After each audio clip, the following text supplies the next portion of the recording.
അയ്യേ ഗംഗേ, എന്താ ഇത്? വീണ്ടും പരാജയം. ഇതെനിക്ക് സഹിക്കാവുന്നതിലും അപ്പുറം ഭ്രാന്ത് പിടിക്കുന്ന എനിക്ക്. ഗംഗേ, ഒരു ശ്രമം പാളി എന്ന് വെച്ച് തോൽവി സമ്മതിച്ച് പിന്മാറില്ല നമ്മള്. ഇനിയുണ്ട് സമയം. അത് മനസ്സിലാക്കാതെ ഇങ്ങനെ കൊച്ചുകുട്ടികളെ പോലെ നിന്ന് കരഞ്ഞിട്ട് എന്ത് പ്രയോജനം? ഞാൻ ഇറങ്ങിക്കോണം പുറത്ത്.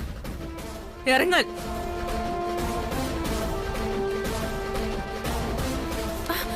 ഇറങ്ങാൻ.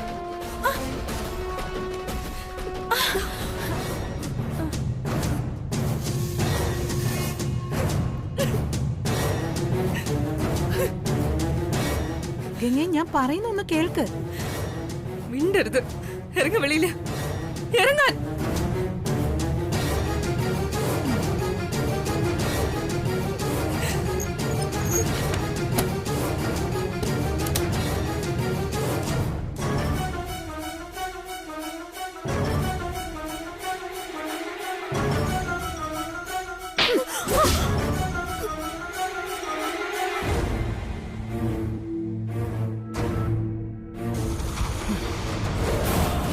ഇത് തൃച്ചംബരം, എന്റെ വീട്.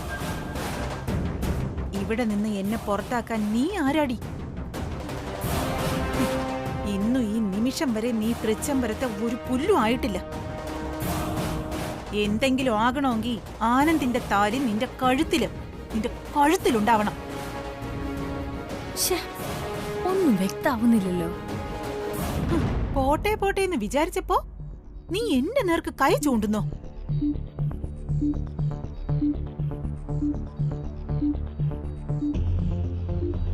വിലാസിനി തോൽവിയിൽ നിന്നാ തുടങ്ങിയത്. കണ്ടതും അറിഞ്ഞതും കേട്ടതും എല്ലാം തോൽവി. ആ ഡ്രൈവർ മരിക്കാത്തതിന്റെ കാരണം ഞാനല്ല, നീ. നീ വിഷത്തിന് പകരം കൊടുത്തത് വൈറ്റമിൻ ടാബ്ലറ്റ് ആയി പോയതുകൊണ്ട്.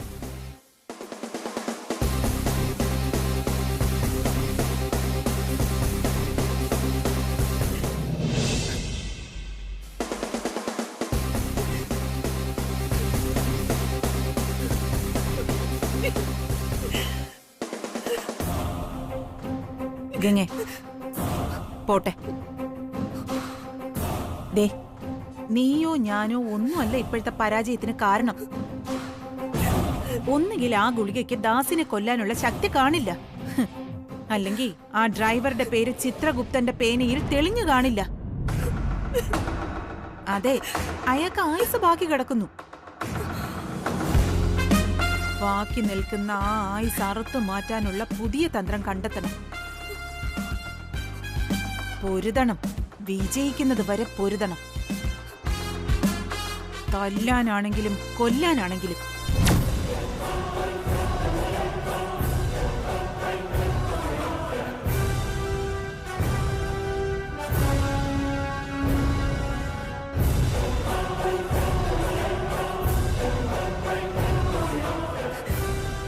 ദേ, നീ ആദ്യം ആ പ്രിയങ്ക നാട്ടിലെത്തിയൊന്ന് വിളിച്ചു ചോദിക്കും. ഞാൻ കുറച്ചു മുമ്പ് വിളിച്ചു വെച്ചതേ ഉള്ളൂ, എത്തിയിട്ടില്ല. ഇവിടെ നടന്ന കാര്യങ്ങളൊക്കെ പ്രിയങ്ക അറിയിച്ചിട്ടുണ്ട്. ബാക്കി കാര്യങ്ങളൊക്കെ ശ്രീനിയേട്ടനോട് ആലോചിക്കാനാ പറഞ്ഞ. അതങ്ങനെയാവട്ടെ. എത്രയും പെട്ടെന്ന് ശ്രീനിവാസുമായിട്ട് കണ്ടുമുട്ടാം. ശിവരാമേട്ടൻ തിരിച്ചു വന്ന സ്ഥിതിക്ക് ഇനി ഒരല്പം കരുതൽ നല്ലതാ. മാത്രമല്ല, ഈ പരാജയത്തിൽ ഒരു ജയമേ വേണ്ടു. മനസ്സിലായില്ല.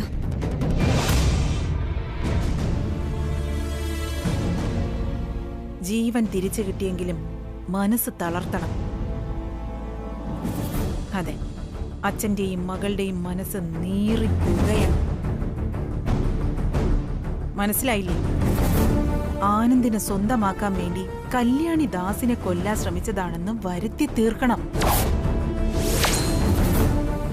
സ്വന്തം രക്തം തന്നെ കൊല്ലാൻ ശ്രമിച്ചു എന്ന് ദാസ് വിശ്വസിക്കണം. പഴുതുകളടച്ച് വിശ്വസിപ്പിക്കണം നമ്മൾ. ഒരു സൈക്കോളജിക്കൽ മൂവ്മെന്റ്.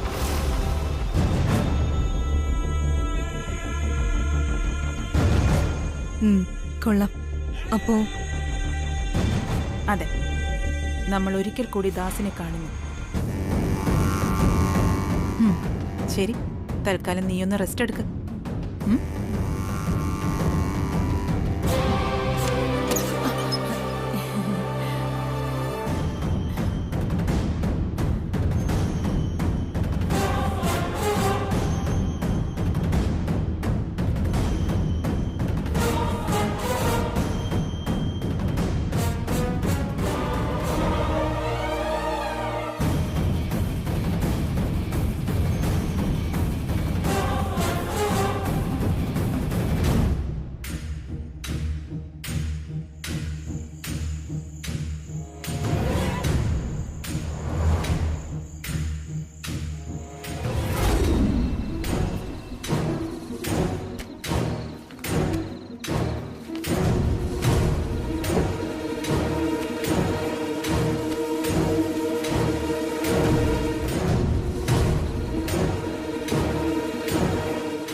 എന്താ ഇതൊക്കെ?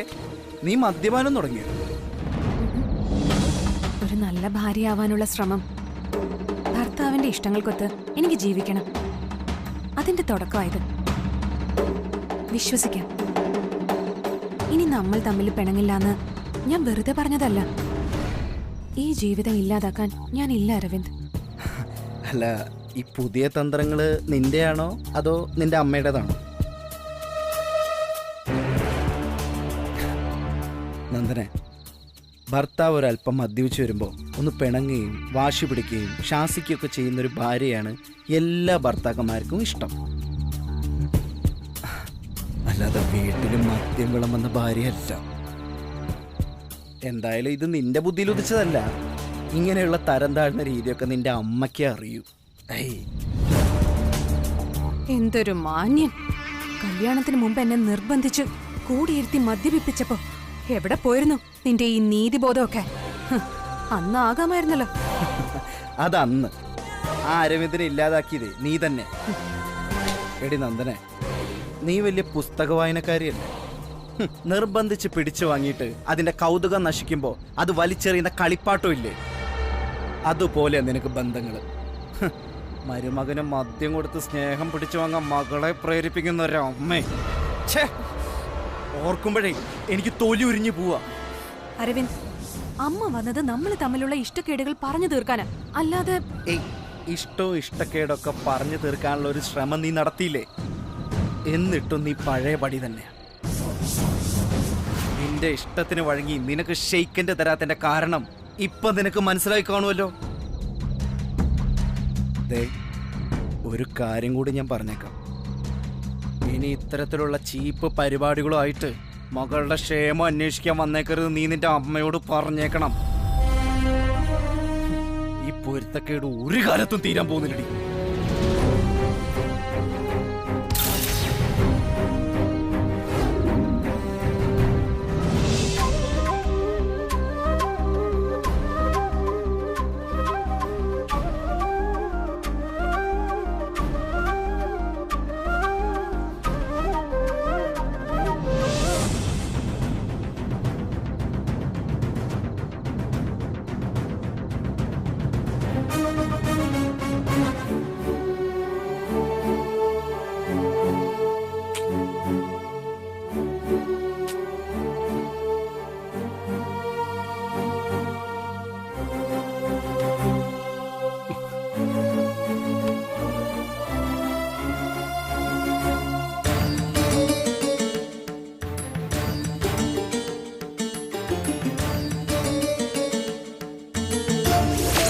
എഴുതിയിരിക്കുന്ന ടാബ്ലറ്റ് ഒന്നും അല്ലല്ലോ ഇത്.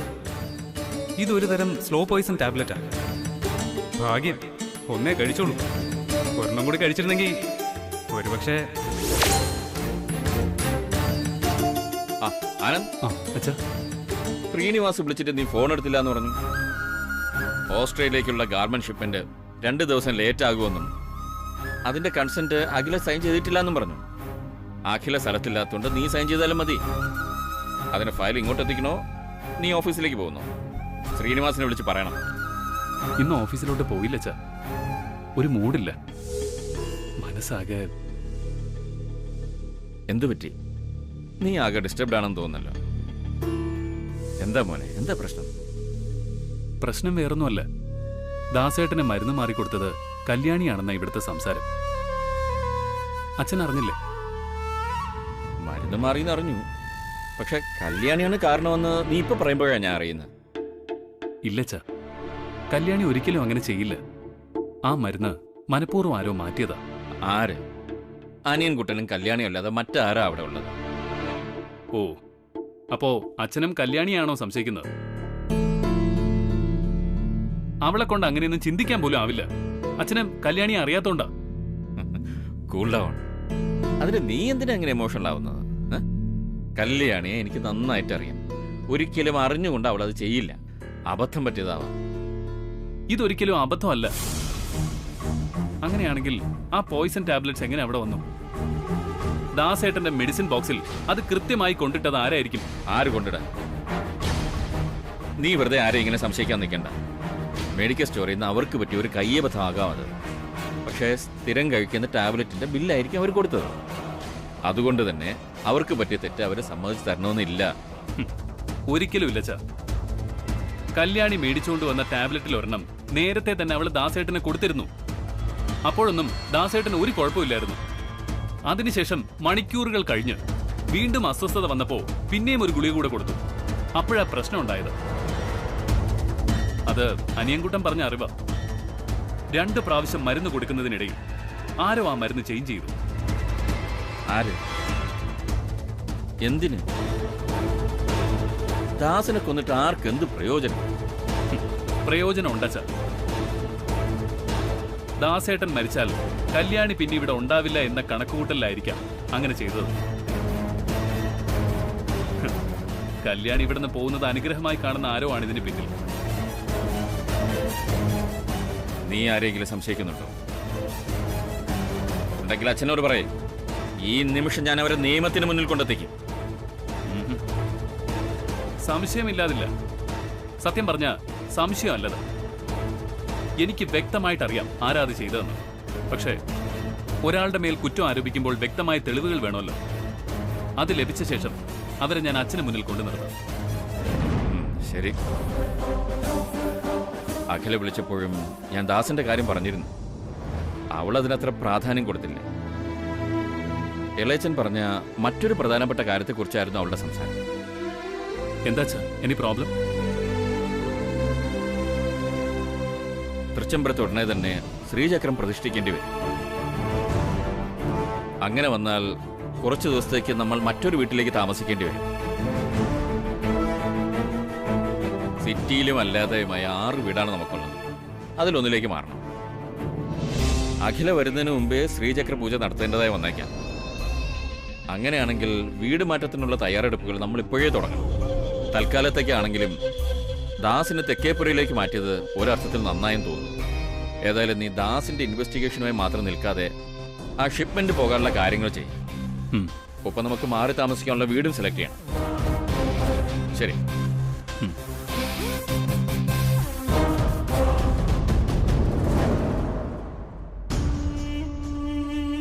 ദാസിന് നേരെ നടന്ന കൊലപാതക ശ്രമത്തിനെ കുറിച്ചുള്ള അന്വേഷണം വിട്ടുകളയണമെന്നല്ല ഞാൻ പറയുന്നത്. എന്റെ മനസ്സ് എനിക്കറിയാവുന്നതുകൊണ്ട് അതാര് ചെയ്തെന്ന് കണ്ടെത്തേണ്ടത് എന്റെയും കൂടെ ആവശ്യമാണെന്ന് കൂട്ടിക്കും.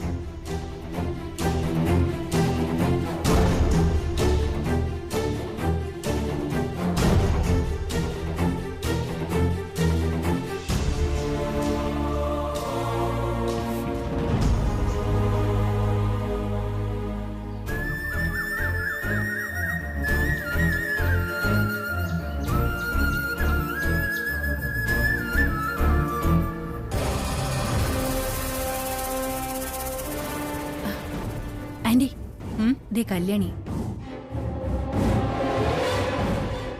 ഒരു രീതിയിൽ ഇവിടെ ഒഴിവാക്കാൻ പറ്റുന്നില്ലല്ലോ ആന്റി. നീ വാ കല്യാണി. മാഡം, നിന്നൊന്ന് കണ്ടോട്ടെ. ഒരു കൊലപാതകിയെ ആദ്യമായിട്ടാ നേരിൽ കാണുന്നത്. അതും സ്വന്തം തന്തയെ കൊല്ലാൻ നോക്കിയവളെ. ആന്റി കൊലപാതകയല്ല, കൊല നടന്നില്ലല്ലോ. കൊലപാതക ശ്രമി, അതായത് കൊലയ്ക്ക് ശ്രമിച്ചവൾ. എടി, നീ എന്നെ മലയാള വ്യാകരണം ഒന്നും പഠിപ്പിക്കണ്ട. സ്വന്തം രക്തത്തിൽ പിറന്ന മകള് തന്നെ ഒരച്ഛനെ കൊല്ലാൻ ശ്രമിച്ചെന്ന് പറഞ്ഞ ആ അച്ഛൻ ചത്തതിന് തുല്യം തന്നെ. അയ്യോ പാവം ദാസേട്ടൻ, ഇതിന് മാത്രം എന്ത് പാവം ചെയ്തോ ആവും.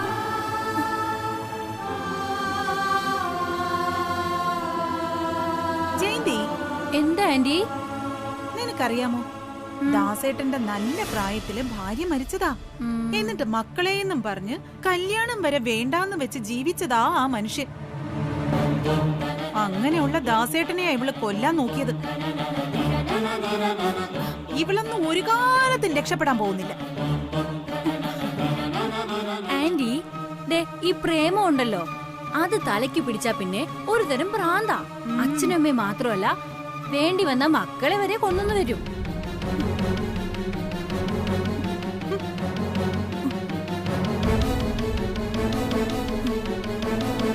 നില്ലടി അവിടെ.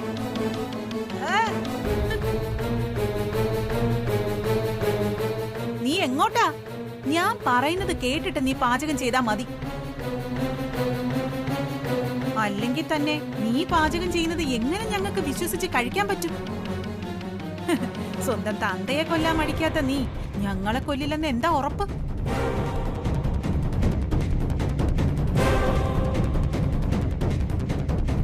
എന്താടി തുറച്ചു നോക്കുന്നേ? നിന്നെ ഇനി എങ്ങനെ വിശ്വസിക്കാൻ പറ്റുമെന്ന്? എന്താടി, നിന്റെ വായ അടഞ്ഞു പോയോ? ആന്റി, ഇത് അവളുടെ അടവല്ലേ? ആന്റിയെ അവള് മനസ്സുകൊണ്ട് കൊന്നോണ്ടിരിക്കുക. ചില ക്രിമിനൽസ് ഇങ്ങനെയാ, എത്ര ചോദ്യം ചെയ്താലും മറുപടി പറയാതെ കണ്ണു മിഴിച്ചിങ്ങനെ നിൽക്കും. സിനിമയിലൊക്കെ കണ്ടിട്ടില്ലേ? വല്ലാത്ത സാമർത്ഥ്യക്കാരി തന്നെ, സമ്മതിക്കണം നിന്നെ. വാ തുറന്ന് മറുപടി പറയടി. മാഡം, ഞാനല്ല എന്റെ അച്ഛനെ കൊല്ലാൻ നോക്കിയത്. അതാരാണെന്ന് തിരിച്ചറിയുമ്പോ അവരോട് ഇങ്ങനെ തന്നെ സംസാരിക്കണം. അങ്ങനെ ആരെങ്കിലും കൊല്ലാനുള്ള കഴിവ് എനിക്കുണ്ടായിരുന്നെങ്കിൽ, അങ്ങനെ ഒരു ഉദ്ദേശം എനിക്കുണ്ടായിരുന്നെങ്കിൽ, എന്നെ കൊല്ലാൻ നോക്കി എല്ലാവരെയും ഞാൻ എന്നെ ഇല്ലാതാക്കിയേനെ.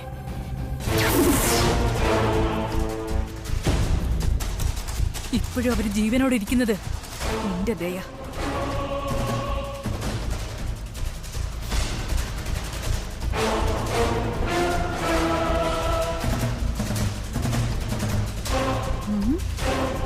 ജയന്തി, എന്താ ആന്റി? അവൾ എന്നെ കൊന്നേനേന്നല്ലേ പറഞ്ഞത്? അതെ ആന്റി, ആന്റിയെ കൊല്ലൂന്ന് തന്നെയാ പറഞ്ഞത്. അവൾ ഇപ്പൊ പോട്ടെ, കാണിച്ചു കൊടുക്കാൻ ഞാൻ. ആന്റി, സത്യത്തില് കല്യാണി തന്നെയാണോ ദാസേട്ടനെ കൊല്ലാൻ നോക്കിയത്? വായടച്ചു വെച്ചിട്ട് ഇങ്ങോട്ട് വാടി.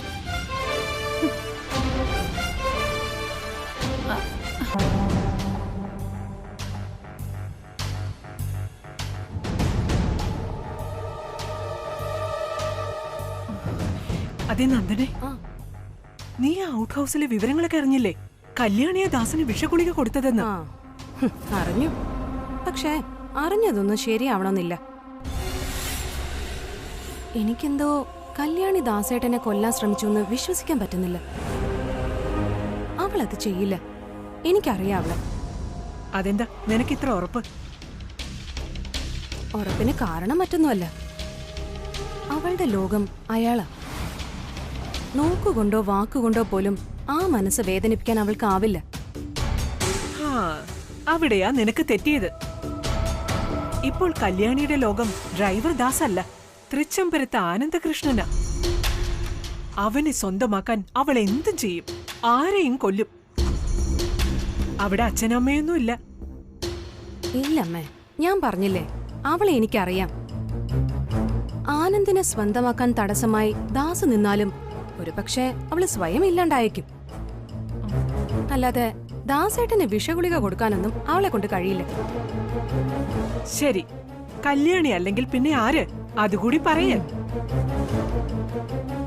ആരാണെന്ന് ചോദിച്ചാ ദാസേട്ടനെ ഇല്ലാതാക്കിയ കല്യാണി ഇവിടെ നിന്ന് ഓടിക്കാവുന്ന കരുതുന്ന ആരോ. അങ്ങനെയുള്ളവർക്ക് പഞ്ഞമില്ലല്ലോ തൃച്ചംബരത്ത്. ആ ആരെയും സംശയിക്കാം. കല്യാണിയെ വിഷം കൊടുത്തു കൊല്ലാൻ ശ്രമിച്ച വിലാസിനി ആന്റി മുതൽ ഇപ്പൊ ആനന്ദിനെ കല്യാണം കഴിച്ച് മൂത്ത മരുമകളാകാൻ കച്ച കെട്ടി ഇറങ്ങിയിരിക്കുന്ന ഗംഗ വരെ. എന്തിന്, ഒരു കാലത്ത് കല്യാണിയെ മരണത്തിലേക്ക് തള്ളിവിട്ട നമ്മളും സംശയത്തിന്റെ പട്ടികയിൽ വന്നേക്കാം.